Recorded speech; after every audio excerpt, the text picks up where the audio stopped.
Dan, how do you sum up that one? Yeah, frustration. Thought the first sort of 35 minutes we were in a good position. Leaked a try in half time. Probably just hurt our morale a little bit, I suppose. Leading into half time, we're down 13-11 when probably we should have been in front. We should have been in front, and then second half it just felt like we couldn't get out of our end. The whole game was played in our C&D zone, and just an opportunity missed. Do you think that try in half time did suck all the momentum you had out of everyone? Like you said, the whole second half basically you played down your end, which started with that run on half time. It appeared that way a little bit at half time, yeah. It was certainly like it was a bit of a downer, but I thought our defence in the second half was outstanding. I thought our ability to put pressure on their ball. It was probably just our decision making with our kicking game, and I thought their contestable kicking game and their chase of their kicks was probably ahead of ours. Where do you think it leaves the season? It's I think that's when you take out the Sunwolves, 3 Australian teams and 3 losses. Talked about the start of the year, those being the important ones that you needed to win, especially at home. Where do you think it leaves you guys? It's disappointing, isn't it? You've got to win your Australian conference games, and we've spoken a lot about winning our games at home. It's something that we've got to review thoroughly and turn up Monday ready to turn it around. We're back home again next week against the Reds. We were disappointed with our performance up there, and we just need to be really thorough with our review, and make sure we're better next week. You just got to keep working hard. There's no quick fix. It's just about continuing to improve, and I think tonight, looking at tonight, without having seen the tape, obviously, it's playing the game more in the right end of the field. Dan, the scrum struggled a little bit tonight. Obviously, last time we played the Reds, it was another kind of situation. How difficult is that to kind of overturn in 7 days? Oh, look, I think the scrum struggled once there at a critical moment. I certainly wouldn't think it was the whole game. I thought it was certainly at least parity there for the majority of the match. And yeah, the Reds have got a strong scrum. Taniela's playing well there on the tight head side, and it's obviously a challenge for us. We know that they get a lot out of their scrum, but it's just about making sure that at key moments of the game, I thought again tonight our set piece at really important times probably wasn't executed how we wanted it to. There was that one scrum there where we were penalised, and then the line-outs a couple of times also turn the ball over, and just once you've got a team under pressure, it's a huge release and momentum shift for them. So it's an area we've got to improve. That Henry hit on, I think it was Curtly at the end there, was that just a bit of trying too hard or frustration? How'd you see that one? Oh yeah, I'm not sure. I haven't spoken to Henry about that yet, but if you look at that moment, it's one of those things there where he's looking to put pressure on the kick, got his timing wrong, and all of a sudden there's a penalty 30 metres out on the 15-metre line instead of us having a line out in the B zone ready to attack. So yeah, little momentum shifts. Those little decisions certainly impacted us. Christian looked a bit sore at one stage and he came off. Is he doing okay?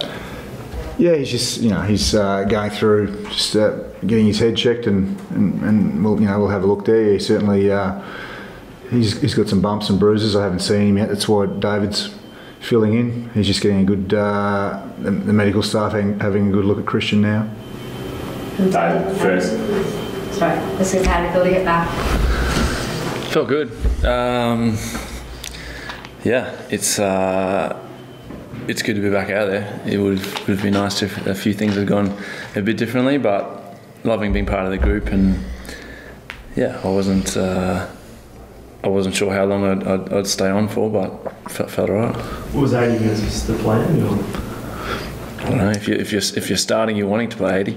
I don't know what what the plan was, but as a player, I mean, you always want to stay on there for as long as you can. The plan was to be open-minded about how David was, and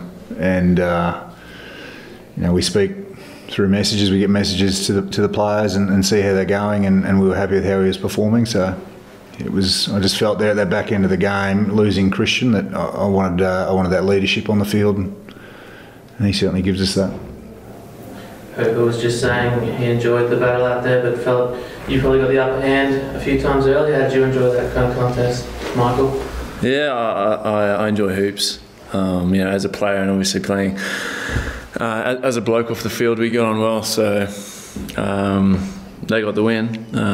So I think all personal battles kind of dissolve into insignificance depending on the result. But good to be out there, test yourself against Australia's number 7. What's it like, I guess because you haven't played yet this year, coming into a change room that probably feel a little bit deflated at the moment, was it? Or do you try and have to stay upbeat at this time of year? Because it was a tough loss to take, I guess. Yeah, it's a tough loss. You've guys put a lot of effort in, and things didn't go how we'd hoped. But you can't throw everything out. There was a lot of good effort in there. At times, I felt like we really managed to get it behind them and sort of have some good attack. But I think ultimately that a bit of game management and a few key moments, and they pounced. And they're a good team. You look at their team list. They punished us out wide a couple of times off the back of either sloppy clearance or poor kick chase or whatever it was. Do you think that's the difference for you guys at the moment, turning good effort into results, I guess?